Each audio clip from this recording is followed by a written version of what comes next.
All right, I'd like to take this opportunity to make a quick video about my Vexus DVX-22S. This is a 2025 model. I got it in early September.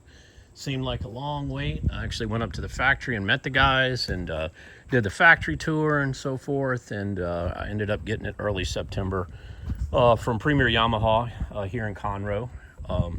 The manager actually lives in that house, interestingly enough, but the boat so far has been pretty good. Had a few minor issues we'll kind of go through with it, but couldn't be happier as far as how it came out. So we'll get started. You can see I've got the red and white combo. Super pure, beautiful boat. Came out really nice. Couldn't be happier with the appearance. I mean, everybody that sees it just really compliments me on how good it looks. Interior, I went with a darker interior. I like the white gel coat on the interior because it's super easy to fix, easy to clean. You can just get a little buff and compound, get anything out of it. So let's go ahead and we'll start at the front. All right, so up front, you can see I went with the power pole move trolling motor. So right away, I ran into some issues with it. So the biggest problem I ran into is that the way the power pole move, and not just the move. I talked to the guys at Russell Marine, and they had similar things to say about the Ghost. It has a similar type of requirement. So this is a 60-inch shaft, and the problem I ran into is if you put that head all the way down, or even where it's at now, which is about 3 inches up, the motor for the trolling motor actually sticks out past the end of the boat, and there's nothing that locks the shaft in position. I called power pole and I was like, what's going on? And they're like, well, you have to stow it so that the motor is over the ramps, and then that's what supports it.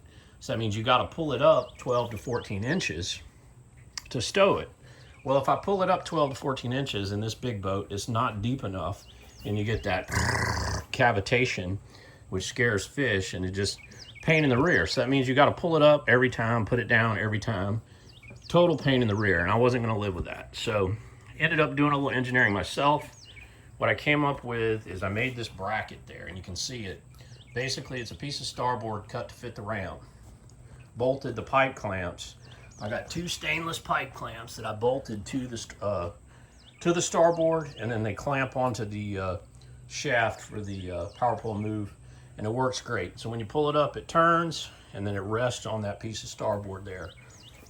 Really works well. I'm glad I was able to come up with that. But if anybody else is considering getting one of these, the bow height, you really need a long trolling motor shaft. The 60 is probably barely long enough for it. I mean, a 72 would be better on this boat, to be honest. But if you like the scissors lift style like this, you're going to be stuck with probably a 60 and have to rig up something like this. So just think about that before you do it. Any of you guys that do kind of aftermarket fishing stuff, that might be something to consider, making an official version of that bracket for these motors, because I imagine this is a common issue. So the next thing is that, do I like the power pole move? It's about $2 grand more expensive than a Ghost, which I've had Ghost, I've had Minn Kota, and the Ghost was a good trolling motor.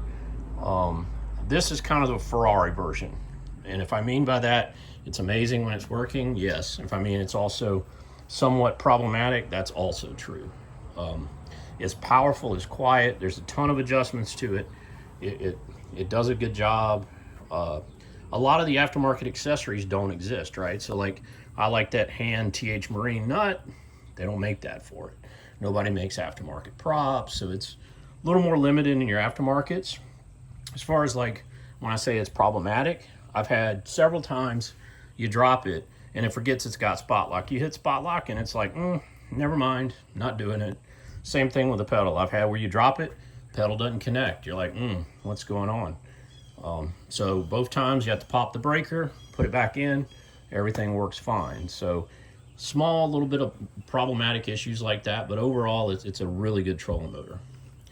The other issues I've had with the trolling motor, so you see I have the recessed foot pedal tray, okay? And immediately when I started trying to use it, the first time I went out fishing, I was like, I can't push the trolling motor. And the reason is because it's a fully recessed tray, and I have pretty big feet. Now everybody at Vexus, I didn't check their feet when I was there, but I'm guessing they got pretty small feat, because I would put my foot on the trolling motor pedal and my heel would hit the back here, okay? And I was like, that's not gonna work. So I took this piece out, and the actual fiberglass cut is huge. So it's just this trim piece, and I took it to a machine shop and I had to mill the back of it 1.25 inches out. And then he did a really nice job milling it to fit the contour. I mean, it looks factory, but now my foot fits. So something else to consider. Could have also fixed it by probably shimming it up with a rubber block under it. But this way seemed to work really well. Okay. So also let's look at the front. What other issues have I had? So you'll notice my 0.1 here is up front. So my 0.1 was in the back under the console, and it didn't work from day one when I got the boat. And went through, troubleshot it. Immediately I kind of figured out what the problem was going to be, but ended up having to move it up here to fix it. And we'll talk a little bit about why I did that and where the problem was when we get to the back, but it's up here now. So went with the Lowrance units. I've got 3 of the HDS Pros, Active Target 2. I was always a Lowrance guy. I know how to use them, so that's kind of why I went back with them. But if you look at the front deck, you know, absolutely massive, plenty of space. I fish up to 8-foot rods. I put them up here. You know, you kind of put the tips through those little holes and fit up here, no problem whatsoever. You know, the storage up here is phenomenal. You know, this side compartment up here, which I keep all my random stuff in, right? Fenders, ropes, and so forth. In there, super duper big. I mean, you could put you could get in there if you wanted to. This one up here, I keep all my tackle in there. And then of course, this is a live well. I use it as trash. I don't generally fish live bait. If I do, I usually bring a bucket so that you can dump them out easy. So super duper big. You could fish 2 up here all day. I don't like fishing 2 in the front, but if you wanted to, you could put 2 up here. I do have the bow rails. They haven't really gotten in the way of fishing. I was worried about that a little bit, but I like them because, you know, we do a lot of lake activity. I'll talk a little bit about that in a minute, but you know, if you pull up to the dock and you need to put fenders up there, you see where your cleats are. They're after the beam has really started to come in on the boat, so you're not going to get protection there. You really want your fenders where the beam's the lightest, and this rail lets you kind of tie a fender further back so you can get better protection on it. And you know, it just generally has come in handy for that. So all right, let's move on back to the helm here. So this cooler is absolutely amazing. I was kind of on the fence about it at first, like, hey, is that a good idea? But it really is nice because it's in the right spot. You know, when you're sitting at the driver's seat and you need a drink, it's right there.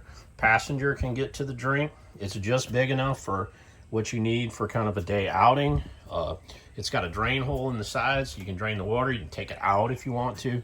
I mean, it really is it's a good idea. I mean, I'm glad they did that. So you'll notice that I don't have the Vexus seats in here. So I did not like the way those upgraded Vexus seats felt. So I had the seats out of the bass boat, which they do charge an upgrade price for, and they just did not feel comfortable to me. Right in the mid back, they got like a bulged out area right here that kind of pushes you into like a somewhat unnatural posture position. Didn't like it, and I decided to change them. So I've always liked having the bolster seat, so I just picked these up. You know, these are made by Wise, I believe. They're not amazingly high end, but they're decent seats. They weren't super expensive, and they're a little bit more comfortable. I do have the Airwave pedestals.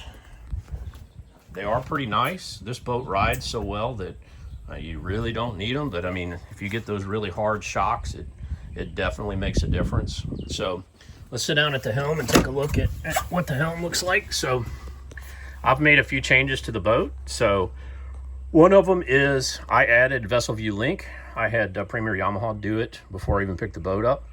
What this does is this basically lets you connect your Lowrance units directly to the Vessel View network. So basically all of the controls for the engine, all the engine data and so forth, you can see on your Lowrance unit. because I have so much real estate, it was like, well, you know, you got 2 graphs, might as well go ahead and do this, because I have all the controls in here. So you can see in here, you've got all of your engine data info that comes up, not just the info, but you also get control. So you've got the sport exhaust, the smart tow, cruise control, troll control, all that stuff in here. It's pretty handy. I didn't know how much I would like it, but for pulling tubes and hanging around and stuff, the tow control stuff is super nice. I mean, once you get used to using that, it's absolutely amazing. You know, I do have the coast key. Coast key is really nice, right? You got a fob, you get in the boat, you activate it, and then now all you need to do is push button start. It acts like your kill switch, so you don't have to wear this thing. Really, really nice. I added down here, this is the Rock wireless charger for the phone, so you can just clip your phone in there. It's absolutely, I think it's a necessity. I think Vexus should find a place to put this, you know, on the boat to make it an option. I know that some of the boat manufacturers like Icon have them now, but those things are phenomenal. I put it in my Ranger before I sold it, and it is absolutely, I mean, you got to have that. You got to have your phone charged, right? So it's, you know, it's absolutely required. So I told you a little bit about the problem I had with my 0.1. So if you get up in here, you can actually see right there, that little shelf, okay? That is actually where Vexus mounts the 0.1. And most of you can probably immediately tell what the problem is going to be. Look what it's within about 1 inch of. A speaker, okay? So that speaker has a massive magnet in it, which compasses do not like. And that was why the 0.1 wasn't working, so I had to move it. Now, speaking of speakers, this boat came with a Fusion package, so it's got the kind of the mid-grade Fusion radio, which is a pretty good choice, but it also had the Fusion speakers, which are, they're not horrific, but they're not amazing speakers, right? I like some good sound, so I put in the JL M series, fits in the same hole, screw pattern's the same, and I put 2 of those in there, and then I put in an amplifier to actually drive those things. So as far as, you know, helm layout, all that, super happy with it. You know, everything's right where you need to be. You got these push buttons. It's super duper happy. So moving on back, this is my battery bay. All right, so the first thing I did is I turned all the batteries to be this way. So they had them set up so you could get 5 in there. I wasn't going to run 5 batteries, so I turned the trays. The reason I did it is because it gives me room on the wall over here, okay? And you can see where I put the amp for the stereo there, okay? So that's a JL amp that I put in there, put a breaker in for it right there. Super duper easy to do. Running wires in this boat was actually pretty easy. Got big, massive pipes back there that go everywhere. Not, you know, my Ranger had little bitty tiny ones that always seemed small. These are big. The one thing that I would recommend to Vexus is label where they go, because there's a bunch of them back there, and figuring out which one goes to the helm and which one goes where is a little bit of a challenge, but you know, once you figure it out, you could label them yourself. But Vexus, if they'd label them for you, it would probably help. Now I got 3 ionics for the trolling motor, came with a Pro Guide battery for the main engine. Haven't had any power issues at all, so plenty of power. Super easy to get to everything in here, super easy to work on. So now the C deck is actually super nice. It's a little harder to clean than I thought. You got to kind of brush it. It gets, when you get stuff down in there, you need to get some soap and then a brush, and you actually got to brush it a little bit. It's not like hit it with the hose real light and it's spick and span. It's a little harder than that, but I actually do really, really like it. Now, as far as these jump seats, I'll tell you, this is about the best seat in the boat. These things are unbelievably comfortable. And even if you're a big dude, I mean, that thing is wide, wide, wide, and it is just super duper comfortable. I mean, no problems at all. We generally don't put the back seats in. I do have that fishing seat up there now. These seats are actually pretty comfortable. This is the standard seat that normally comes in the boat, and it is surprisingly, I think, more comfortable than the upgraded seat they sell. So, you know, these we generally don't put down here. We use a bean bag or something like that if we've got other people. But as far as the space in this boat is, it feels like it's 5 times the size of that Riata. That's probably the biggest thing that we notice is like Riata always seemed cramped in the interior, especially you're trying to go out with a few people and stuff. This thing feels like it's not that much bigger a boat, but it feels like it's 3 times the boat. And that's just absolutely amazing. Now, as far as the motor, I have the white Cold Fusion 400 Verado. Absolutely no complaints with the motor. The NVH on it is just phenomenal. I mean, this thing is quiet, it's smooth, you know, it's absolutely, it's a really good motor. The power is very linear. So you know, regardless of where you're at in the RPM range, it's got very, very linear power to it. I have the Bob's jack plate on it. Really, really no complaints there. So if you're thinking about a motor, that's probably the best one you can get because it is an absolute beast. Now, do you need it on this boat? Probably not. This boat would be fine with a 300. It'd be a high 50s boat, probably maybe a 60 boat. With that motor on here, I can get this boat to 73, and at 73, you're on the rev limiter. And I mean, it gets to it easy without having to do a whole bunch of coaxing or messing with the jack plate or anything. You just pin it back, give it a little bit of trim and let it roll, and it gets up. And then it'll hit that rev limiter. Now, this boat doesn't like going that fast, I will tell you that. It likes 65, 68, and once you get up into the 70s, it starts dancing a little bit. So I typically don't run it that fast, but it will get up if you need to go. So why did I get this boat? I live on Lake Conroe, okay? And I need a boat that can do play stuff because I have a family and they always want to go out and hang out and stuff.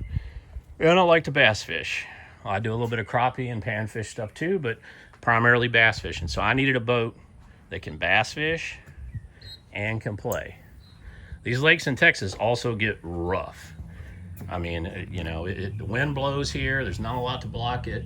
These lakes have a lot of traffic on them and they will murder you. So I like a boat that rides really well. And I'll tell you, this boat will impress you with how it rides. The comment I get from everybody that rides on this boat with me is like, this is the best riding boat they've ever been in. And this boat will handle rough water and not just slow. I mean, it'll amaze you at 50 miles an hour, just rolling through stuff that it just normally would break your back, but it will handle it all day long without a problem. I mean, it is just amazing. So what other options did I get? So of course, I've got the trim tabs, which they really do work well. Got the airwave pedestals. I got the two-tone paint, jack plate, and then of course the HDS is in the stereo. So super duper nice boat. I mean, if you're considering getting one, you know, I don't think you could go wrong other than it's not cheap. If you live in this area and you want to look at it, just reach out to me and we probably can make something happen. You know, I didn't even get to see the boat before I bought it. I had to go up to the factory and I saw a couple of them that were in process of being made, but I had never actually been in, looked at, other than the videos. So that's kind of why I'm making this, to help you guys make your decision on whether you wanted to get this boat or not. But yeah, I mean, it's going to be a great boat for us. So the other things, as far as like operational cost, I actually think this boat is cheaper to run than my Riata. That Mercury, you know, they do closed loop fuel control. I had a Yamaha on the Riata. Yamaha doesn't do closed loop control. I get 3.2 miles per gallon in this boat if I'm keeping the speed reasonable, which is pretty good. I mean, that's better than I got in my Riata. This boat also will run on 87. You know, Yamaha calls for 89, which of course you can't, it's hard to find 89. So a lot of times you end up buying 93 and you're paying a lot more for fuel. This boat, I mean, 87 all day long. Has a 60-gallon gas tank, which being on the lake, I really like, because it's not as easy as pulling through the gas station to get gas. I got to go over to the pump over there, which, you know, takes time away from being on the water. So big gas tank, 60 gallons. The one issue I did have with the boat was the fuel pickup in the gas tank. It had some type of crack in it, and running the boat, everything's running great. First time I got down to about 15 gallons of gas left, boat started running bad, and I was like, oh man, coil went out or something maybe in the motor. Took it up to Premier Yamaha, and they called me back and said, hey, nothing wrong with the motor, you got a fuel pickup that's bad. So he called Vexus. They sent a new one. You know, boat was out of commission a week or so. They took really good care of me, so can't really complain too much there. But that was kind of the one major issue we had with it. Let's see. Other than that, I mean, it's been a phenomenal boat for me. So things that I think Vexus can improve, you know, a couple option things like that. The build quality, I would say, could be better. And what do I mean by that? I mean, I found a few little things that were like, okay, that you know, that they missed. For instance, you can see these 3 stainless screws right there. Those screws were those black torque screws, and they stripped out. I mean, probably before I even got the boat, I noticed them right away. You'd step on this panel and it was loose. So, you know, I don't know if they're just not using a big enough screw there. They didn't think about it. I just went and got a slightly bigger stainless screw, went right in the same hole, no problem. You know, other than that, I mean, a few little loose screws here and there, but I mean, all of the materials and the build quality, it really is better. There's not a lot of plastic that you see. Most stuff's metal. Most stuff is really well built, and you don't see a lot of like, man, they really cheaped out here. You know, the latches and stuff, that's an easy one I tell people when they're looking at a boat, because, you know, this latch is $120 if you buy it. Those plastic Perca ones are like 10. So when a boat manufacturer puts those in there, they're really not cutting corners. As you add it up, that's a lot of latches in here. You know, that's $1,500 worth of latches in here that they could have saved by putting those plastic one in. But anybody that's had those plastic ones will tell you that you can throw them away right away. So, any questions, post a comment. I'll be happy to answer. Thank you.